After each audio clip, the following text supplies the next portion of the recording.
As markets become increasingly competitive, an independent understanding of the customer is crucial. While business-to-business markets account for a large proportion of dollars spent in the economy, all demand is derived from a consumer demand, especially in the United States.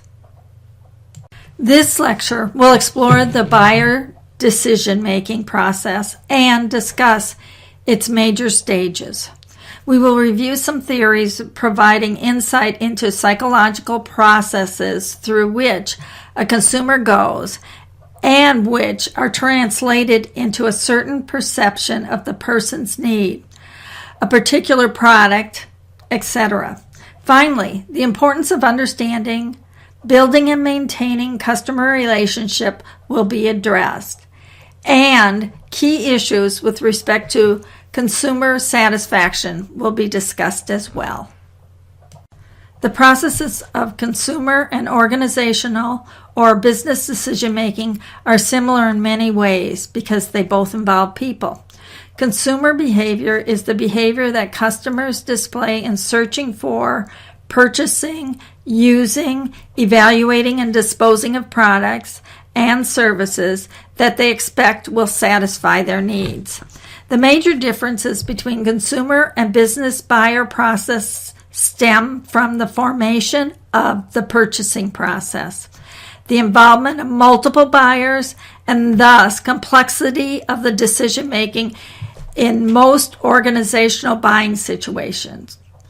But the process basically consists of 5 stages: need/problem recognition, information search, evaluation of alternatives, purchase decision, and post-purchase behavior. Let's take a closer look at these stages. Problem recognition stage. Buyers recognize a problem when there is an imbalance between actual state and desired outcome. The need can be triggered by internal stimuli, hunger, thirst, etc., or external stimuli. For example, an advertisement or a discussion with a friend might get a person to think about buying a new phone. At this stage, it's important for a marketeer to research customers to find out what kind of needs and problems arise. What benefits is the buyer seeking? Are these needs dormant, or are they presently perceived as felt needs by prospective buyers? Information search. Consumers can obtain information from any of several resources. These may include personal, commercial, public, and experiential resources. As more information is obtained, the customer's awareness and knowledge of the available brands and features increase. In an organizational context, the process of collecting information involves both internal and external sources. This step may include development of product specifications and suppliers search. A marketeer should seek answers to the following questions. What product and brand-related information is stored in the firm's database? What specific information sources are used most frequently by potential customers when the search is undertaken? What product features or attributes are the customers particularly interested in? During the evaluation of alternatives stage, potential buyers usually recall what we refer to as an evoke set of a product or service brand. Considering the category of athletic shoes, what brands do you recall? How customers go about evaluating purchase alternatives depends on an individual customer and the specific buying situation. Organizational buying at this stage will include the process of proposal solicitation and proposal evaluation. Some questions pertinent to marketeers at this stage are the following. To what extent do customers engage in alternative evaluation and comparison? Which product and or brand alternatives are included in the evaluation process? Which product criteria, product attributes, are usually used to compare various alternatives? Marketeers should also be aware of such factors as level of decision complexity, how customers perceive the difference between competitive offerings of the same product, and what participants are involved in the process. In an organizational setting, these decision rules may be quite complex and may include diverse elements relevant to the particular situation. Let's consider an example related to financial planning services. A study of Hispanic consumers' behavior in terms of financial assets consumption was carried out aiming to find out what aspects were included in the alternatives evaluation process. The study indicated that Hispanic portfolios reflect a clear preference for near-term savings, favoring liquidity and low investment risk at the expense of higher-yielding assets. According to the reviewed data, Hispanic investors demonstrate a strong affinity for insurance products, perhaps using these investments to fund intergenerational transfer of wealth over time. Less prevalent in Hispanic families' investment portfolios was a significant investment in financial assets offering relatively high returns, such as common stock, mutual funds, mortgage accounts, and corporate bonds. The purchase decision stage process is affected by many factors: attitude of others, someone important to a buyer, time involved in actual purchase, and unexpected situational factors. In an organizational setting, the supplier selection process and order routine procedures are part of this phase. Speaking of preferable purchase modes for financial services, the online option is becoming more and more popular. In Britain, for example, the internet is increasingly the preferred financial services transaction mode. According to NOP World, 77% of all internet users used the web for financial services transaction in 2005. In the U.S., an interesting trend has been noticed. Consumers show increasing interest in paying for financial planning services separately from their financial products. Therefore, more and more carriers are implementing their own program for field representatives to charge fees for planning, and then follow up with providing commission-based products to fulfill the needs outlined in the plans. The next step, the post-purchase behavior, is often overlooked in marketing. However, understanding how customers view the outcome of the purchase is often crucial to establishing a loyal market. Why? Quite simply, negative word of mouth is more influential than positive word of mouth. In a business context, this point in buying process usually includes a review of the performance of the seller. When evaluating the outcome of the customer's purchase, the marketeer should review the following: what degree of satisfaction or dissatisfaction is expressed with respect to previously used alternatives in the product or service category? What reasons are given for satisfaction or dissatisfaction? Has perceived satisfaction or dissatisfaction been shared with other people to keep them in their buying behavior? Have other customers made attempts to achieve redress for dissatisfaction? Is there an intention to repurchase any of the alternatives? If no, why not? If yes, does the intention reflect brand loyalty, or inertia.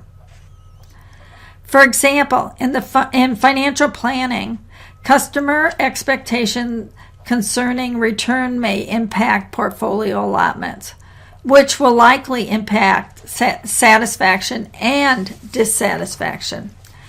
Understanding and management of expectation is crucial to all marketing strategy contents, including financial planning. Buyer behavior is broadly discussed in light of psychological theories.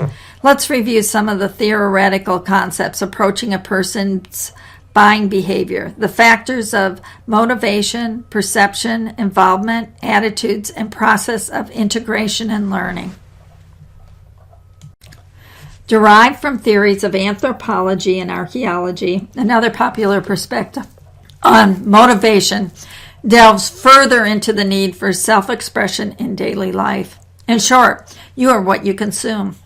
For example, if a person owns a sports car, that person would like to project an image of being attractive and outgoing.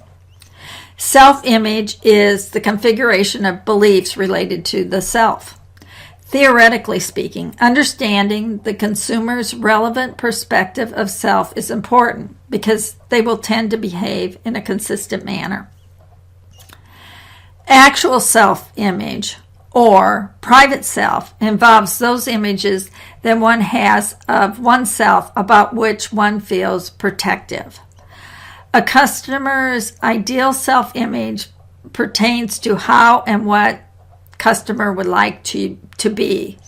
By acquiring products consistent with their ideal self-image, consumer may boost their self-image. In addition, they will engage in behavior that would cause others to think highly of them. Social self-image describes how we believe people think of us and how we would like people to think of us. We will often behave in the manner expected by our various social circles. Perception is a process by which we select, organize, and interpret stimuli to create a meaningful and coherent picture. Perception is how we recognize that we have a consumption problem. It is governed by the five senses: sight, smell, sound, touch, and taste. Today, it is important to keep in mind that people have limited mental capacity, exacerbated by a poverty of time. In order to manage information, consumers often become cognitive misers. For example, customers perceive somewhere between 100 and 1,000 advertising images and other information during one day. In order to deal with this information, buyers sort through and sometimes even distort the information in the following manner. By selective exposure, which is the process whereby a customer notices a certain stimuli, for example, advertisements about a brand of interest, and ignores other stimuli. Through selective distortion, which is a situation where a consumer changes or distorts information that conflicts with his or her feelings or belief. For example, smokers often remember cigarette ad warnings differently than non-smokers. Through selective retention, a consumer remembers only information that supports his or her personal feelings or belief. For example, political ads supporting his or her viewpoint. How do marketeers break through to customers? They use psychological stimuli, e.g. packages, brand name, pricing, celebrity images, colors, etc., to serve as cues in encouraging message processing. Based on cognitive science, we know that stimuli categorization involves classifying a stimuli using the concepts stored in our memory. For example, you see a granola bar and think of health. Granola has been stored in our brain as a health food. The theory is that people will have better recall of pictorial information than written or spoken materials, and that picture and sound, especially music and sound effects, will assist memory. Thus, recall of text is much more difficult of a task without the visual element. Perspectives on consumer processing, integration, and learning are facilitated by many theories in psychology, including cognitive and classic behavioral learning theories. Classical conditioning is where a conditioned stimulus leads to a conditioned response. For example, you may perceive Neutrogena brand to be credible and stand for purity. The brand is an unconditional stimulus. When Neutrogena products are launched with this symbol, it is likely that you respond to them in a similar manner. The new products are considered the conditioned stimulus paired with the unconditioned stimulus through branding. Operant conditioning is a psychological theory suggesting the reinforcement impacts behavior. Positive reinforcement includes a reward. Negative reinforcement, a punishment. In marketing, many retail companies use loyalty programs and purchase cards, thus providing positive reinforcement to their customers. Psychologists have also learned that the scheduling of rewards will impact behavior. In general, if rewards are consistently offered, they are expected and no longer considered rewards. Negative reinforcement is sometimes apparent in marketing through the use of fear appeals. Nonprofit organizations and others such as security and insurance company, provide examples of negative reinforcement. When evaluating the learning process, theories in cognitive science reveal that the following enhanced learning: rehearsal or repetition of information encourages a buyer to process the information in short-term memory. Relevance is also crucial, since processing of information that relates to something already in the memory is much easier than learning new information. In addition, it is clear that motivation will influence what is learned. Some challenges associated with the learning process include the fact that high levels of repetition leads to advertising wear-out and problems with retrieval. Finally, learning is often negatively influenced by competitive information and time and the age of the buyer. Consumer behavior and purchasing decisions are influenced by many factors. Let's discuss some of them.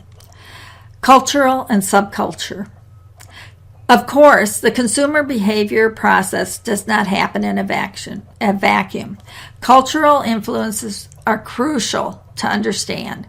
Culture is a learned behavior represented by norms, values, beliefs, and attitudes. Subcultures might include various group affiliation, for example, religious, academic, activity-oriented, as well as those based on ethnic and other regional influences. Social class. Social class is also an important variable to consider. These are society's relatively permanent and ordered division whose members share similar values, interests, and behaviors. Income is not the only indicator of social class. Often, individuals within a certain class will exhibit a purchasing behavior that does not correlate directly with their current income level, but does correlate with the behaviors of their social class. Other variables comprising social class are occupation, education, and accumulated wealth. In sum, these individuals are likely to show distinct preferences in many areas such as clothing, home furnishing, leisure activities, and automobiles. Reference groups. As marketeers begin to market the younger audience, i.e. Generation Y, understanding reference groups is becoming increasingly important. Reference groups influence behavior because the individual is a member of the group or aspires to be a member. The group is used as a point of comparison for self-evaluation. In contrast to aspirational group, negative aspirational groups are the groups that a consumer wishes to differentiate themselves from. For example, purchasers of electric and hybrid vehicles often see themselves as less wasteful than large SUV drivers. Opinion leaders, recently referred to as the influentials or chattering classes, are people who have knowledge of a product class, often special knowledge of abilities such as cooking or mechanics or languages. Identifying these individuals is becoming akin to finding the Holy Grail marketing. Often when introducing an innovative product or service, the group becomes the initial target segment. Why? Due to the changes in the media environment and use of information technology, word-of-mouth marketing is becoming an increasingly important source of information. Which friends or relatives would you call for information about the following products? A camera, a car, or a new outfit? This slide shows some results of a study conducted by LIMRA, researching the U.S. buyers and non-buyers of life insurance. The high percentage of clients turned for advice was influenced by opinion leaders. It illustrates the power of word of mouth in the insurance industry. The recommendation from friends, co-workers can trigger interest for getting professional advice on managing financial affairs. Friends and relatives constitute one of the top information sources used for life insurance shopping. When marketing to an organization, it is crucial to consider the nature of demand in business markets, the role of the buying center, both hard and soft costs. Hard costs include the monetary price and costs associated with the purchase. Soft costs may include downtime, opportunity costs, and human resource costs that are associated with the compatibility of systems in the buying decision. Such considerations have encouraged the use of leasing, which may have a number of advantages over buying, such as having more capital, having fewer products, and tax incentives. Reciprocity is also a unique characteristic in organizational markets. In these markets, suppliers select organizations that provide additional value to the organization and sometimes those that purchase from them. In organizational markets, businesses are often more dependent on each other than buyer and seller in consumer markets. Sometimes a sole source or limited source may leave an organization customer operations severely distressed if a supplier shuts down or cannot deliver. Accordingly, business relationships need to consider mutual dependency carefully. Likewise, sometimes investment in the relationship creates difficulty in switching. If the selling or buying firm has invested significantly in the client relationships, modifying products or altering information systems or other systems central to the organization will involve costs. Switching costs may be associated with information gathered by service producers. For example, Amazon keeps their business clients from switching by building on their knowledge of customer needs. In a business marketing context, framing, the way how the information is presented, can make a difference in how it is perceived. For example, presentation of positive social consequences, or showing how business risks are associated with the purchase scenarios and how they are taken care of can greatly facilitate purchasing decision. The concept of the right marketing strategy has been evolving. The emphasis has shifted from creating large number of transactions to developing strategies that attract and retain customers over the long term. All the activities involved in developing and implementing the marketing program has one key purpose: to develop and maintain long-term customer relationships. Implementing a marketing strategy that can effectively satisfy customers' needs and wants has proven difficult.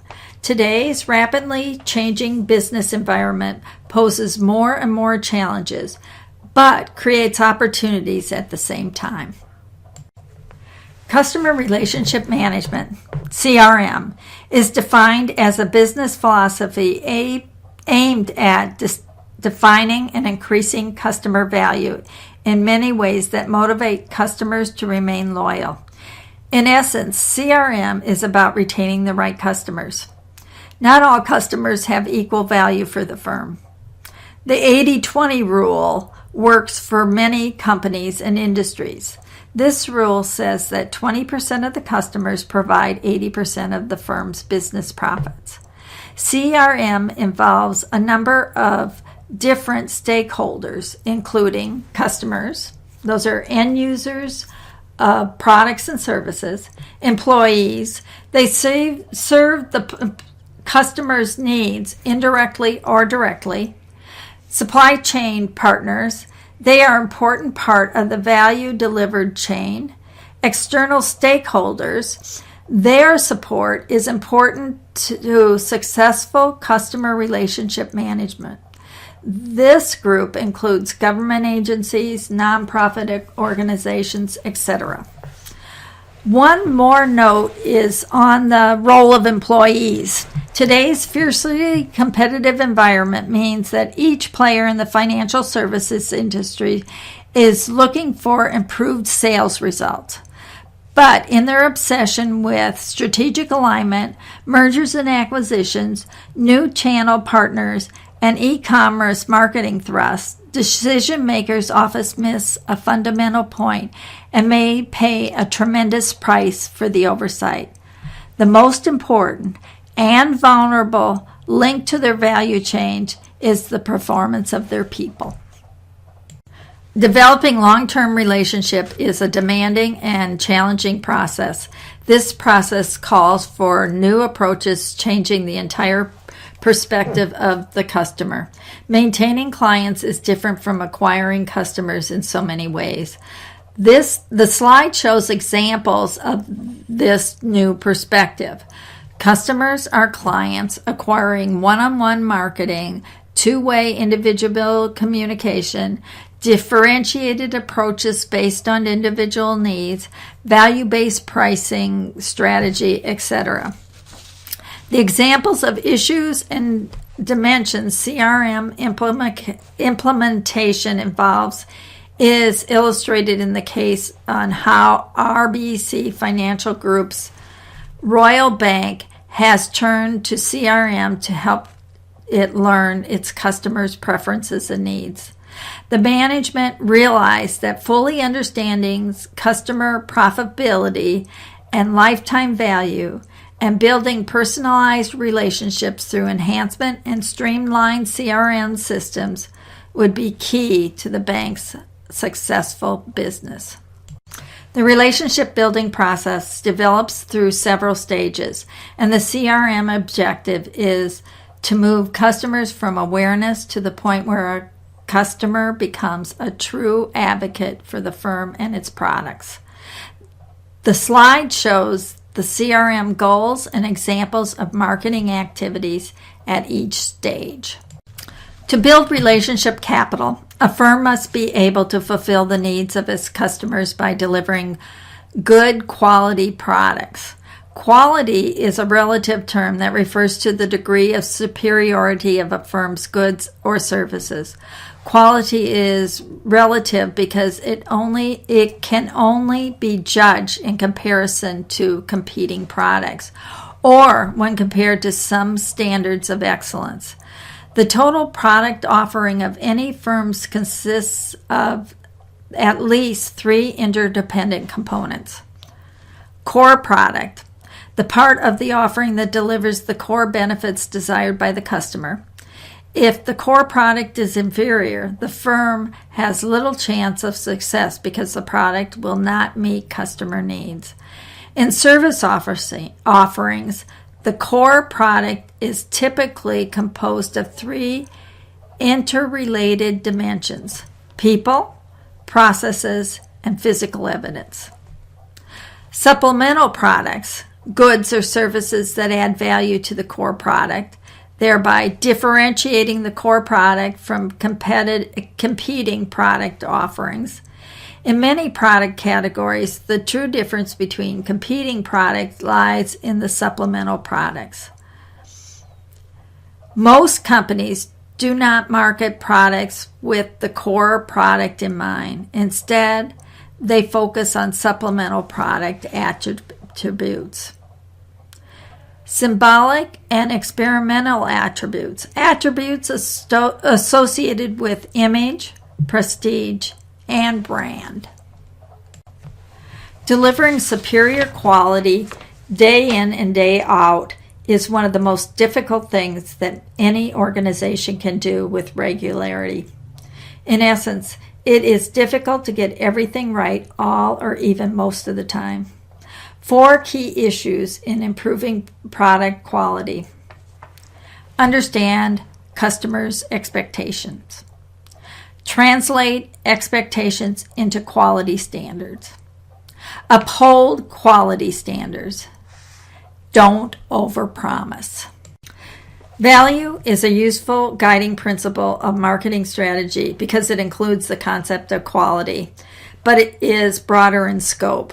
Value is critical to maintaining long-term customer relationship because it allows for necessary balance among the 5 types of utility: form, time, place, possessions, psychological, and the elements of the marketing program. Expanded versions of the perceived value formula demonstrates the concept of product value perception by customers. Perceived value is equal to core product quality plus supplemental product quality plus experiential quality divided by the monetary cost plus non-monetary costs. Understanding customer expectations is critically important for successful relationship building and maintaining. The degree to which a product meets or exceeds the customer's expectation about the product is defined as customer satisfaction. The customer's response can vary from delight to complete dissatisfaction. In order to further explore the dimensions of satisfaction, consider a person's expectations of a recently viewed movie. Typically, multiple attribute evaluations will be made in order to determine expectation levels, such as likability of actors, past works by a certain director, etc. Furthermore, customer satisfaction is not easily measured because it means different things to different people. The value of satisfaction can change over time. Satisfaction can change when customer needs and preferences change.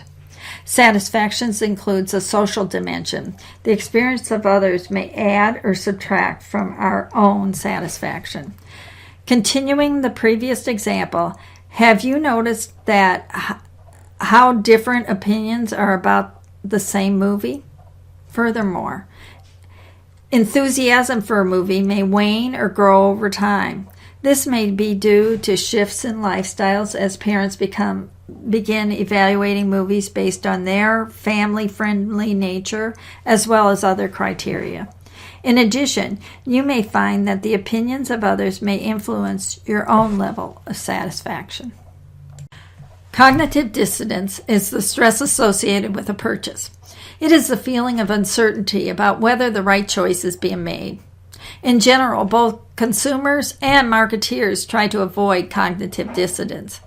Due to the discomfort, customers will try to find ways to reinforce the desirability of the choice they made, try to make the losing choices look weaker, try to view the choice decision as less important than they had originally thought. In order to avoid this stage, marketeers must identify appropriate target audience, offer clear communication and transaction ease, and be available to answer questions. In conclusion, there is advice on how to ensure customer satisfaction and retention. Understand what can go wrong. Focus on controllable issues. Manage customer expectations. Offer satisfaction guarantees. Make it easy for customers to complain. And create relationship programs.